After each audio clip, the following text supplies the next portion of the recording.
Come in, church. Good to see you. Thank you, Zach. Wow. I was thinking maybe we just have a singing service this morning, right?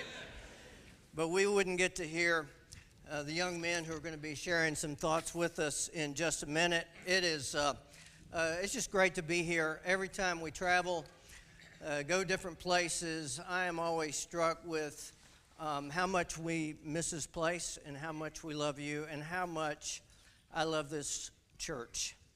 And I am thankful to be a part of the Northeast Church of Christ and grateful for this body of believers. And for those of you who are our guests this morning, whether you're joining us online, whether you're here for the first time, have a big youth group from Tennessee with us this morning. It's great to have them with us. I think Cedric will say a little bit more about them at the close. But just happy that you're here. We're trying to be a church that loves God more deeply, that is growing deeper in our faith, our knowledge of Jesus, and we want to be a church that shares the good news of Jesus by the things that we say and the things that we do. Speaking of which, there will be a few of us that will be scooting out a little early after worship this morning. If I don't stay out here a little bit longer than I usually do, there's several of us going down to Kumo, the inner-city ministry that we work in concert with, and we look forward to that. We're grateful for our volunteers in all kinds of areas, including those who speak when I am not here. Rick, thank you for what you did last week. While Rick was preaching and did a great job, saw that online, we welcomed Judah into the world, our seventh grandchild. And, okay, I'm partial, I admit it. And it's gratuitous. All grandparents think their grandkids are the cutest, most wonderful things in the world, and I am no exception. But I will tell you this. Let me give you a word of warning. If you're going to announce the birth of your seventh grandchild online on Facebook, make sure you get his name right. Okay, so this week, I just had to share this with you because I'm sometimes such a dolt. Got a text from my daughter-in-law, Keela, and she just simply says, his middle name is Thomas, and she has laughing and crying and tears, a little emoji there, and then I realized I'd gotten his middle name wrong and posted it on Facebook, and Jeannie says, oh my goodness, Jeannie was included in the thread. He should have run that by me first. I would have corrected him. And then Keela ha-ha-has and I ha-ha-ha. And I said, oh, good grief, we'll fix. And then I said, fixed, I'm an idiot, sorry. And then she said, no worries. So I can tell you right now, with complete confidence, that I know all of my grandchildren's first names, okay? And maybe about half of their middle names, okay? So I think that's pretty good. Anyway, thank you, Rick, for preaching, talking about judo, talking about new life and the next generation, and where we are as a church and where we're going as a church, and what we're doing in terms of encouraging our young people, being an important part of the church. Was having a conversation with a minister from another church in another state sometime over the last couple of weeks, and he had mentioned to me lamenting the fact that the church had gotten older where he was. And not that there's anything wrong with being old. I would put myself in that category right now. It's okay to be older. But it's important that those who are younger, the younger generation, develops a faith, a living faith, a personal faith in God. And while we see statistics about 50% of our young people after they leave high school drifting back into the world and not being involved in church, I am encouraged by what is going on here, and I'm excited about what we can do in terms of sharing our faith with the next generation. In Psalm 78, it says, He commanded our ancestors to teach their children so that the next generation would know them. to know God's laws, His ways, His precepts, even the children yet to be born, and they in turn will tell their children, then they would put their trust in God. And so what we are about today isn't just about us and just isn't about the here and now. It's about even those children yet to be born and us sharing and demonstrating faith with them and us being the kind of church that highlights that and encourage our children to develop their own faith. I want to say, before we introduce our speakers this morning, I just want to say thank you to all of you who participate or involved in our youth program. I want to thank Nick Hutchins, the fantastic job that he does. Can't say enough good things about Nick. He does things week in, week out, not only with our young people and kid men and the youth group, but he has been instrumental in a lot of the good things going on here for years. I'm thankful to them. The Wyatts and the Dixons, what they are doing with kid men. Those of you who were here Friday night and yesterday for our VBS, the Bible Club for the kids, appreciate what you do, how you volunteer, what you do. Peter and Paige Okada, right now, some of our kids are down the hallway here in children's worship. They organize that. We have volunteers who do that. And I think of all of our teachers through the year, and I thought about just asking y'all real quick, how many of you have taught children sometime in your lifetime, whether here or somewhere else, okay? Raise your hand. I want you to raise them high. I want you to look around and see all of the investment in this auditorium in the lives of our young people. And there are ways that you can continue to be involved. Talk to Nick, talk to those who are in charge of our youth program, and find out ways that you can be involved more and more in that. So maybe you've heard at times some people say young people are the future of the church, but I say the future is now. And as I look at these little children up here who've recited their Bible verses that they had in class, we've seen what others are doing. I think of Corey Crabb right now in Denver. As most of you know, he's going through some real health challenges right now. But he faced those challenges in a place where he had made a decision to reach out to the homeless teenagers in the Denver area and was doing work there right now. One of our young men, Matthew Edwards, is in Baja, Mexico, with part of a mission team with Andy and some others, reaching out not only to all ages there, but reaching out to young people in Mexico. I think of Noah Jordan and Avery, who are going to be beginning a new life together, beginning next month, month after next, in August. They went to Harding together. They were part of the youth group here. They're getting married. He's going to be a youth minister down there. I'm just excited about what so many of our young people are doing.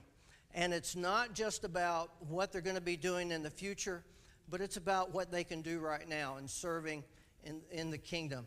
And so, getting back to the scripture, that's kind of our theme scripture for today. Don't let anyone look down on you because you were young, but set an example for everyone, for the old and young alike, so that everyone may see your progress. So part of what we're doing this morning is allowing you a chance to see just a snippet of some of the progress of our young people and how proud we are of them. And we have three speakers who are going to share some thoughts today with us. Their names are right here. Andrew Headley is going to start, and then Caleb, and then Josiah. Interestingly enough, they're all talking about people who are called into ministry and service in God's work at a young age. And I'm kind of happy that Josiah is going to be able to talk about Josiah. King Josiah. It's a perfect fit. But all of them, they're going to be talking about how God was able to use young people in a very influential way in their work and their ministry, in his call in their lives. So without further ado, we're going to call Andrew up here, and then Caleb's going to follow, and then Josiah. And so welcome them. We are happy for y'all, and they're all students, all college students. well, no, two of them are college students at Harding. You're going to, Josiah, where are you going again? St. Clair right now. And none of these, not one of these three young men are going into full-time ministry as far as I know. That's not their plan. But they have put a lot of work and effort into their talks today. We met, talked a little bit, but a lot of this, they've just done it on their own, and we are so proud of you. So let's go ahead and get started. Andrew, call you up here. You ready?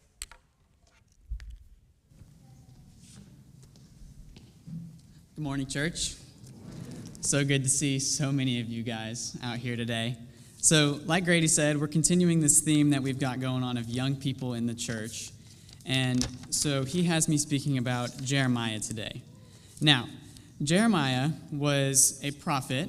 You can read about him in the New Testament, Old Testament. Sorry. Jeremiah was called in 627 BC. This was before Judah had been taken over and conquered by the Babylonians, but he had to sit and end up watching all of Judah get taken over and Jerusalem get conquered. So he was called in 627 BC, and like any 15 to 20-year-old, he had two excuses for God as to why he could not be a prophet.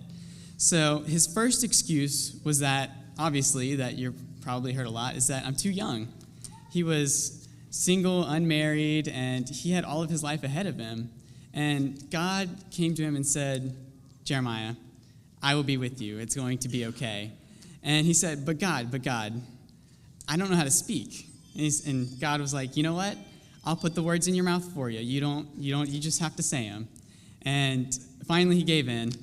And he soon became known as the weeping prophet because of the different things that God had called him to say.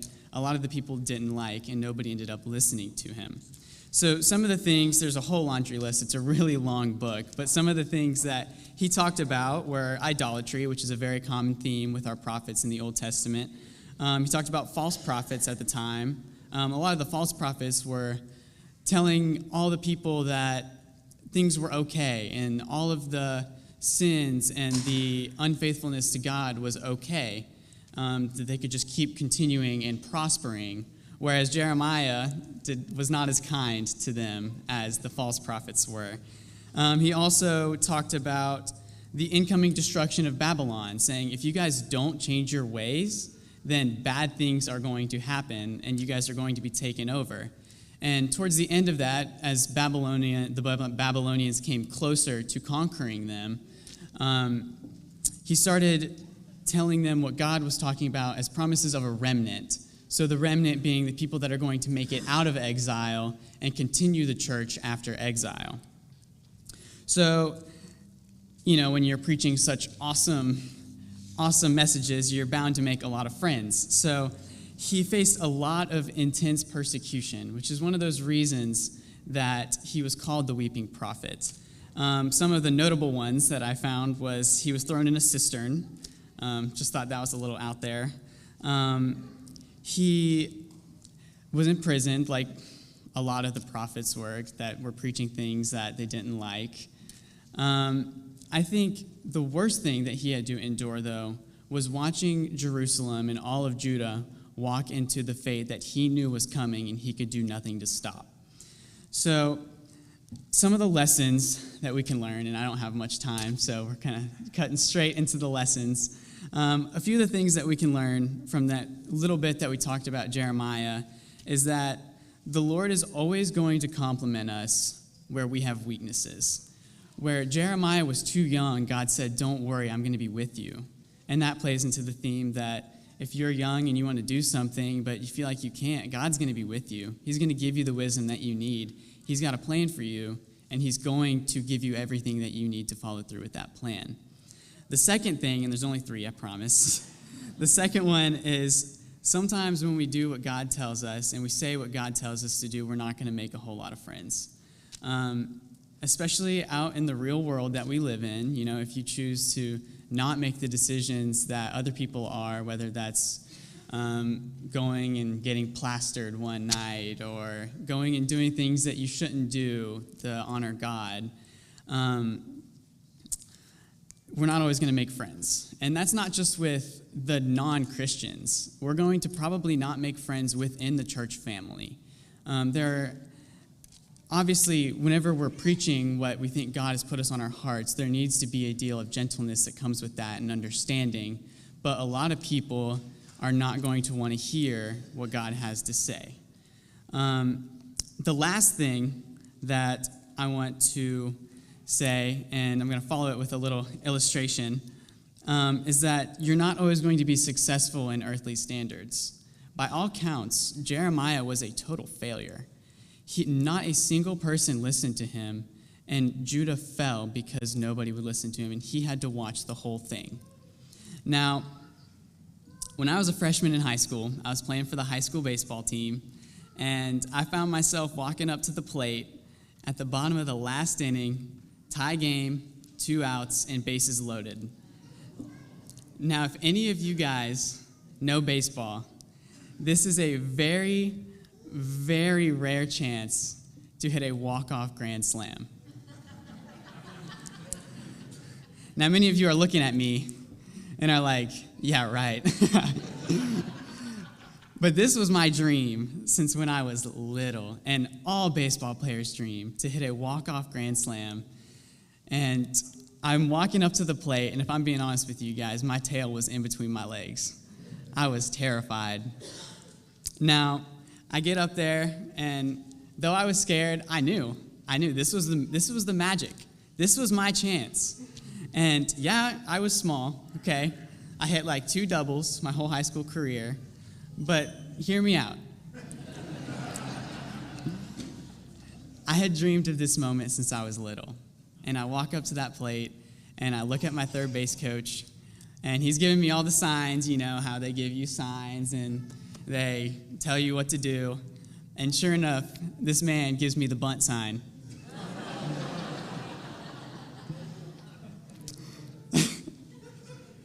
I couldn't believe it. So I walk back, and I get back in the batter's box, and I watch the first pitch go by, hoping that maybe if I didn't bunt the first one, he'd change his mind.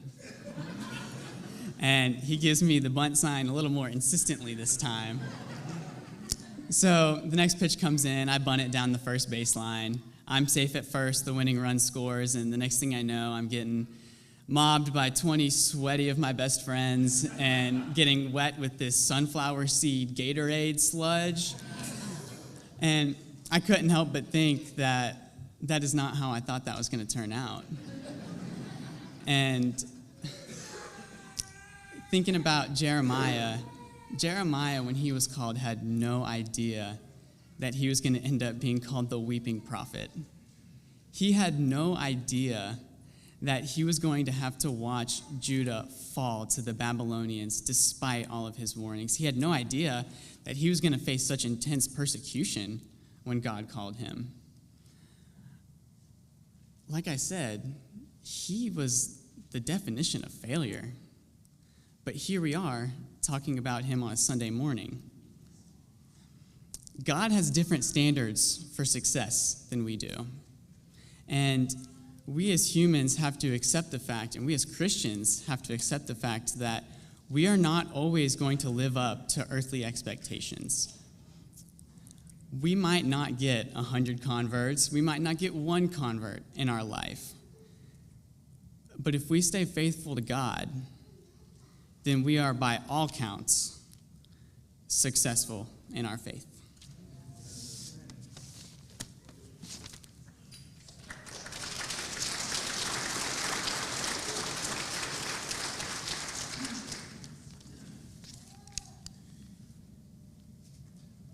All right, sweet. So I recently had the opportunity to serve as a camp counselor at Uplift. Our youth group does Impact, which is Lipscomb's version of Uplift. But it's at Harding University, it's just a summer camp. Here's me. That's before all the sleep deprivation, dealing with a bunch of young kids on your hall. And when I was driving there, and I was like, what have I gotten myself into? Like, I don't know anything about this program. I've never been. I don't know anybody there. And once I got there, the first meeting we had, it was literally called on the agenda, what have I gotten myself into? And I was like, and as they were talking, I was like, I am not qualified for this. Like, I don't know anything about how to handle kids that come from broken homes or anything like that. I don't know how to do that. But something that stuck with me throughout the entire 2 weeks I was there is that God does not call the qualified, he qualifies the called. And that really stuck with me. And I think when I was there, I learned very quickly that setting a good example meant a very big deal to these kids, even just being there and trying the best I could. And I messed up several times, and I was not the best I could have been, but I certainly tried. And I think this sums up the story of Timothy very well. His whole goal was to set a good example in Ephesus. And that was very important to him because that made the people there was false teachers in Ephesus. And that was very important for him to set a good example. So just a little bit of background on Timothy. His father did not believe. So some of the lessons that he couldn't learn as a child were able to be held against him by his opponents, the false teachers in Ephesus. But he did learn from his mother and grandmother, and Paul mentions them by name, which I think is super important and very cool. And Paul recruited him because he also understood Jewish and Greek culture very well, which rounded out a part that Paul couldn't really reach very well. And that shows that your background allows you to reach people that maybe you didn't even think you could. Timothy had very good standing with the local Christians and around him. And Paul recognized that potential and took him and became his mentor and took him with him on his missionary journey. His good reputation reflected his good character and his potential to preach. And something else about Timothy, that he was very young, just like Jeremiah was. Estimates put him within his late teens or early 20s when he left with Paul, which is about the age that I'm at. And I can't even imagine leaving with some guy I just met, not more than a year ago or anything like that. And if I was leaving with Paul, the first thing on my mind would be, would people even take me seriously? Like, Paul is an accomplished preacher who's going on his third missionary journey setting up churches. Would people take me seriously just because I'm half his age?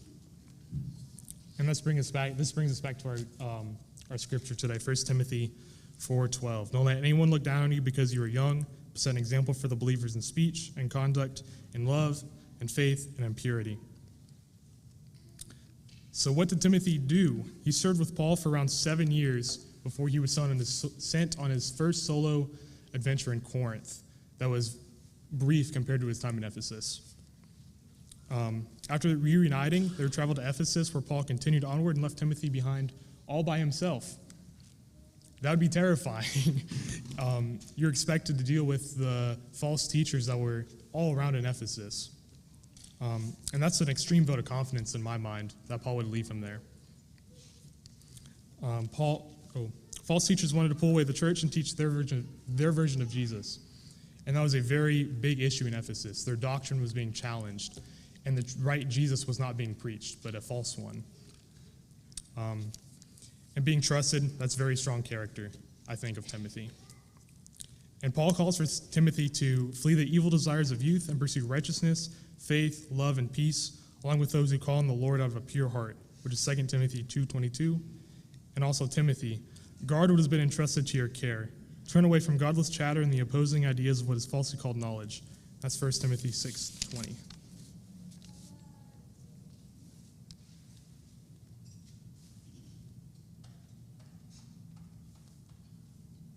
Can you move the slide one? Nice, thank you. So Timothy's main goal was to avoid unnecessary disagreement whenever possible. Paul had Timothy circumcised right before he left on his missionary journey.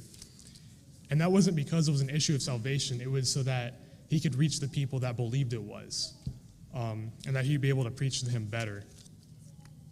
And that's also following, Timothy was willing to accommodate the preferences of others without compromising doctrine. And that just follows through his entire time in Ephesus. Because it's very important not to worry about the things that don't really matter and to teach the version of Jesus that actually does. And I think Timothy really did that well. Timothy had a very close relationship to Paul. He was Timothy's mentor, and Paul calls him his son multiple times in both 1 and 2 Timothy. It's a very good example of the older generation passing on to the new generation. But difficulty came when Paul was in chains in Rome. Paul was facing his imminent death, but he still found the time to write to Timothy and give him encouragement. And that's very important because Paul understood that investing in the next generation was very important. Needed constant reassurance and encouragement. If that was true and that set Timothy apart, I am not doing good. And I think you guys aren't either. It's very important for us to all to receive encouragement and reassurance. And that's why God created the church, so that we could build each other up. And Paul writes 1st and 2nd Timothy to give instructions to Timothy, but also to remind him that Paul is praying for him day and night. And I think Timothy needed that because he is all alone, as I said. So what can we learn? God gives skills to Timothy.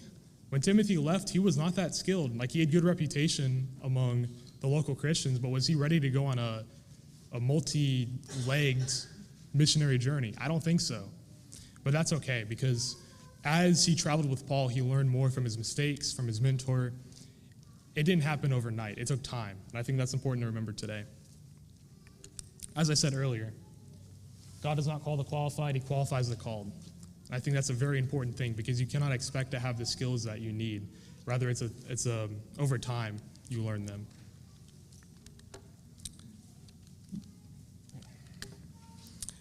There are many that oppose his ministry, and I think if you're hoping to teach Jesus without opposition, I think you're crazy, because Jesus is directly a controversial figure. He goes against the world, and so it's important that when you face that opposition, that you continue onward and you don't let it get to you.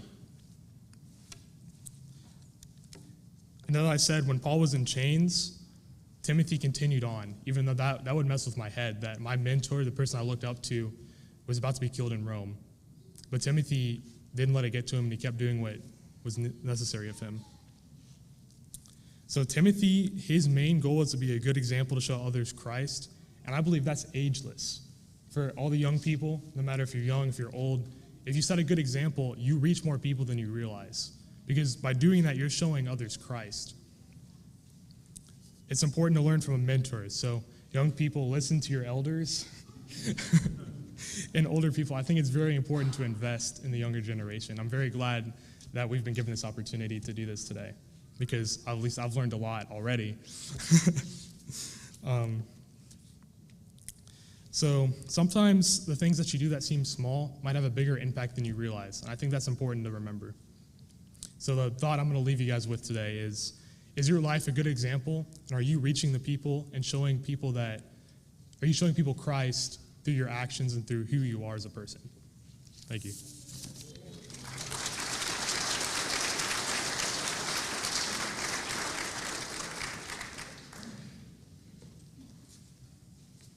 Morning, church. You know, I had a different idea when I was coming up here when Grady told me I get to talk about myself. I started thinking about like a biblical resume. I was like, man, what all have I done? Who all have I tried to save or talk to? And then I'm like, oh, it's talking about King Josiah. So thanks, Grady. No, today I'm going to be talking about Josiah. And if you don't know much of anything about him or his biblical or faith walk, one of the biggest things you might be able to take away is that he became king when he was 8 years old. 8 years old is pretty young. I remember when I was 8 years old, or my brothers were 8 years old. By all means, would I not want them in charge of my household? But Josiah was the son of Amon, who was king before him, and his father did much evil in the eyes of the Lord. So did most or all of the kings of Judah that came before him. They all rose and resurrected idols, and even because of certain things like that, the way that Josiah became king was that his father Amon had been assassinated by his own officials that had taken him out of his place of reign, and that left with a little young 8-year-old boy, Josiah. And you know, when I became 8 years old, because I was raised in a Christian family and stuff, and my name was biblically made, my mom had the idea, and I kind of had the idea, what if my 8th grade birthday, or my 8-year-old birthday party was like a king birthday party? And so that's what I did. I went into my classroom of like my grade, and I got all these letters and stuff. I felt like it was like a royal invitation to everyone that got to come to my birthday party. And I was putting them in all the little folders and sections. And all of a sudden, I had everyone come to this party, and I had this elegant purple robe and this crown, and I got to have the cute girl in my class be like the queen and stuff, so that was really cool. I got to have this giant feast of food that I got to pick, because no food that I didn't want to eat was going to be at my birthday party. No way. But thinking in retrospect to even then and thinking about that now, I mean, I couldn't imagine being in such a place of power, let alone having no father or something to kind of guide you. And that was one of the overwhelming things. I mean, he's 8 years old. He has this lack of this influence or this godly driven drive by a parent or even officials by him, because this kingdom and all of Judah had been consumed with so much evil that there was nobody to positively influence or lead him to God. But yet, only at already early by the age of 16, he was seeking God by himself in his lonesome. And at age 20, he began to cleanse Judah and tear down the idols that had been in this kingdom, that had been reigning over all these people for so long. And Josiah, in the ways of him serving and blessing other people, I mean, he celebrated God. He loved God, and he celebrated by sharing the book of the law. One of the officials, Hilkiah, found the book of the law in the temple of the Lord while in repair. And once Josiah heard this and he found it, he ripped and tore his robes. That's how like in his emotions and how like sad and in sorrow he was about finding this truth of God that was so close to them, that had been lost for so long. In 2 Kings 23, verse 13, "Go and inquire of the Lord for me and for the people, for all of Judah, what is written in this book that has been found. Great is the Lord's anger that burns against us, because those things have gone before us, have not been obeyed," the words of his book. "They have not acted in accordance with all that is written there concerning us." He later went on, and it was said that in chapter 23, verses 1 through 3, "Then the king called together all the elders of Judah and Jerusalem. He went up to the temple of the Lord with the people of Judah, the inhabitants of Jerusalem, the priests and the prophets, all the people from the least to the greatest. He read in their hearing all the words of the book of the covenant, which had been found in the temple of the Lord. The king stood by the pillar and renewed the covenant in the presence of the Lord, to follow the Lord and keep his commands, statutes, and decrees with all his heart and with all his soul, thus confirming the words of the covenant written in the book. Then all the people pledged themselves to the covenant." And I mean, that last verse, that all of them pledged themselves to that. I mean, Josiah must have had such conviction and love and understanding and a guide and a path for following God, when all these kings had reigned for so long, all of these falsehoods, all these false idols. Yet in this conviction, in this moment of reading the book of the law, of the covenant, that all these people were so convicted, not just by Josiah, but by what he had been blessed with to be able to share with the people. But some of his biggest challenges was his age, obviously, of the age of 8, but not even just that, having no influence. I mean, having to seek God for yourself. I mean, I can't even imagine, but even in today's world and stuff, like, that's hard. That's really difficult to try and seek God from your own understanding. I mean, imagine living somewhere where there's not Bibles everywhere, you're not finding Christians in different places or having churches fully dedicated to worshiping God, but you have all these falsehoods being represented in this world. But yet out of all of that, Josiah finds God and he seeks him. In chapter 22, verse 2, "He did what was right in the eyes of the Lord and followed completely the ways of his father David, not turning aside to the right or the left." I mean, that makes me think of 3 John 1:4. "I have no greater joy than to hear that my children are walking in the truth." And I'm just trying to think about how God felt after all this time, after all these years, that Josiah came out here and did not steer to the left or the right, but committed himself to reintroducing this entire nation, this entire tribe of the people of Judah back into God and his love. And that brings me to the point that just as Josiah shared the good word, that we should strive to do the same, inviting God into every part of our lives, that we still have the influence to introduce other people to the Lord. Just because he's not so hidden away for us doesn't mean that he's not hidden away for other people. There's so many people out there lost, just like him or more, that have never heard the good word. And it doesn't matter whether you're young or you're old, but Josiah has introduced this fact that you can do this no matter what part of your life you're in, no matter what place you come from, whether you're born into God or not, through your family and through the way you're raised, that you can always find him and seek him, because he will always be coming and trying to seek after you. Thank you.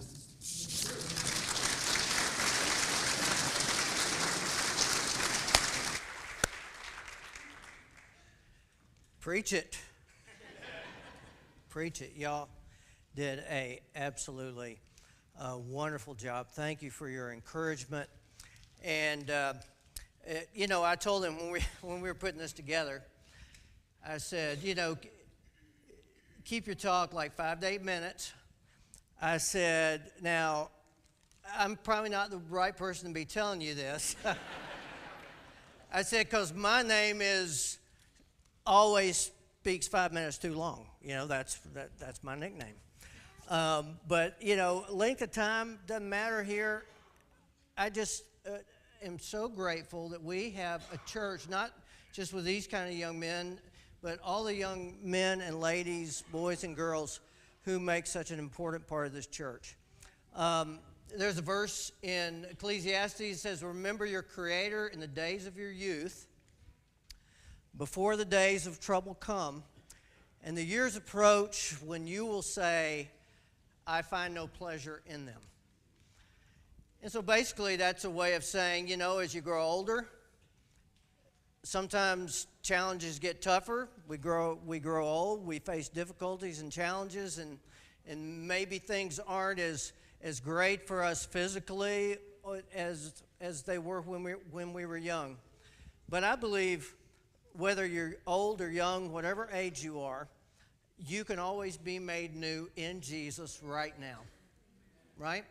Right now, this moment. So wherever you are in your relationship with God, whether you're 80 or 90 years old or whether you're younger, God can take you where you are and give you a new life every moment of every day in Jesus.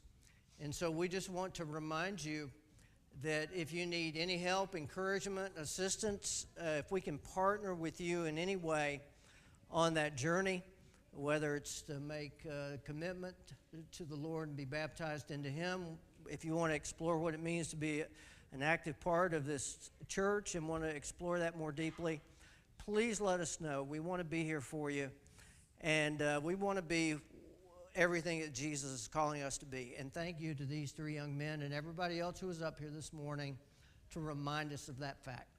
Thank you guys so much. So we're going to sing again. Let us know. I think we're singing again, right?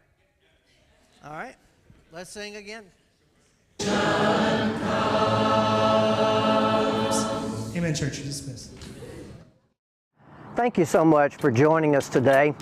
We hope that the arrival of longer days this time of year, along with the warmth and the light they bring, are bringing you a sense of the beauty and the blessing of living in God's amazing world. We also hope and pray that the light of Jesus will shine brightly in your life today, the rest of this week, and the rest of your life. Please let us know if there's any way we can partner with you on your spiritual journey. Jesus calls us into a life of abundance in all the things that matter the most. And we invite you to reach out to us as you take your next steps of faith. You can contact us through our website, northeastchurch.com, and you're always more than welcome to join us in person.